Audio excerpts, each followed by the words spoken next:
আসসালামু আলাইকুম এভরিওয়ান, সবাই কেমন আছেন?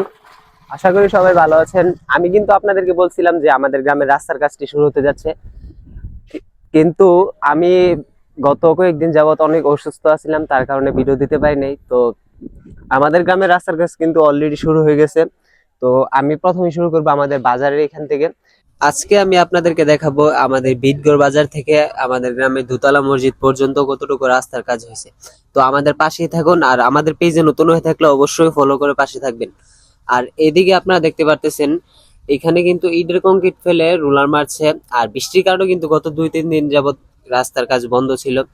আর আশা করা যায় যে এখান থেকে আমাদের গ্রাম পর্যন্ত খুবই তাড়াতাড়ি ঢালাই হয়ে যাবে। তো পুরো ভিডিওটা দেখার জন্য আমন্ত্রণ রইল। আর আসুন সামনে গিয়ে দেখি কেমন কাজ করছেন। আর আপনারা তো জানেনই আমি গত কয়েকদিন যাবত অনেক অসুস্থ ছিলাম, তার কারণে ভিডিওটা একটু দিতে দেরি হয়েছে। আর এদিকে কিন্তু রাস্তার লোক অলরেডি কাজ শুরু করে দিয়েছে, আর তারা কিন্তু বৃষ্টির কারণে গত 1-2 দিন কাজ করতে পারে নাই।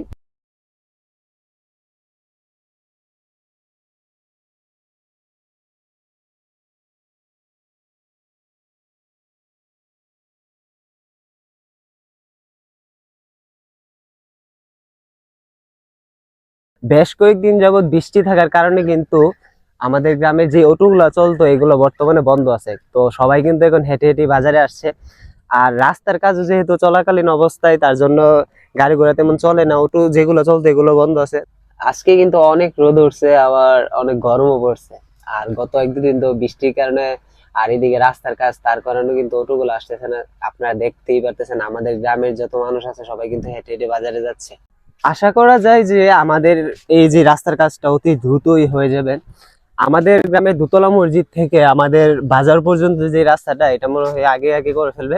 তারপরে ওইদিকে আমাদের গ্রামের ওই যে বিলের মধ্যে যে যে রাস্তাটা গেছে ওইটা করবে।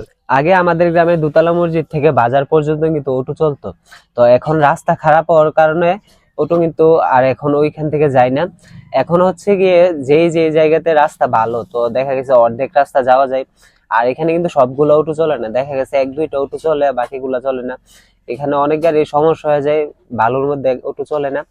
আর এই আমরা কিন্তু বর্তমানে আছি আমাদের পূর্ব পাড়ে যে ব্রিজটা, এই ব্রিজটার উপরে। আর এখন আমি আপনাদেরকে দেখাবো আমাদের গ্রামের ভিতরে যে অবস্থা। তো আমি কিন্তু এখন আছি আমাদের গ্রামের পূর্ব পাড়ায়, আর এখানে দেখতে পারতেছেন পানির কারণে আর বালুর কারণে কিন্তু গাড়ি এর বাহিরে আর যায় না। তো এই পর্যন্তই আমাদের অটোগুলো আসে। আর এখান থেকে মানুষের এই পানির উপর দিয়ে হেঁটে হেঁটে যেতে হয়। আর এই ভিতর দিয়ে কিন্তু রাস্তার অবস্থা একেবারে নাজেহাল। বৃষ্টি হলেই কিন্তু এই জায়গাটার অবস্থা একদম সিরিয়াস হয়ে যায়। তার কারণ হলো এইখানের যে পানিটা, এই পানিটা কিন্তু যাওয়ার কোনো রাস্তা নেই।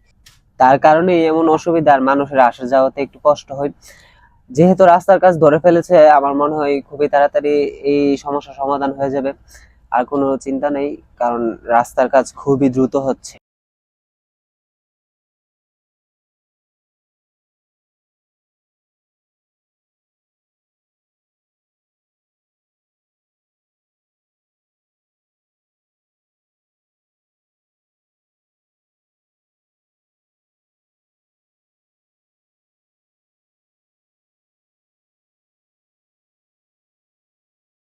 আর বর্তমানে এখন আমি আছি আমাদের দোতলা মসজিদের সামনে।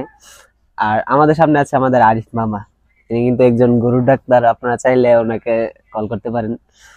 তো আরিফ মামার সাথে একটু কথাবার্তা বলে আমি আবার সামনে চলে যাচ্ছি। আর এইখানে কিন্তু রাস্তাটা যখন একটু ভালো ছিল তখন কিন্তু অনেকগুলো অটো একসাথে থাকতো, এখন একটাও নাই। তো দেখা গেছে কি মাঝে মাঝে একটা আসে, তারপর আবার নাই, কারণ রাস্তার এই নাজেহাল অবস্থার কারণে। আমরাও কিন্তু গতকালকে আমার আম্মার সাথে বাজারে গেছিলাম, কিন্তু তাও বাজার থেকে একদম বাজার সহ হেঁটে যেতে হয়েছে, আবার আসতে হয়েছে। আমার মনে হয় আমাদের মসজিদ পর্যন্ত আগে ঢালাই করবে, তো এরপরে তারা এদিক দিয়ে কাজ করবে। কারণ এদিক দিয়ে যেহেতু রাস্তাটা ভালো করলে তো তাদের রাস্তার মালটাল যা আছে সবকিছু আনতে সুবিধা হবে। আর আমার আজকের ভিডিও এই পর্যন্তই, আমি আপনাদেরকে এতটুকুই দেখাতে পারছি। তো সামনে আবার যখন কাজ করবে তখন আমি আবার আপনাদেরকে আরেকটা ভিডিওতে দেখাবো। আসসালামু আলাইকুম, সবাই ভালো থাকবেন।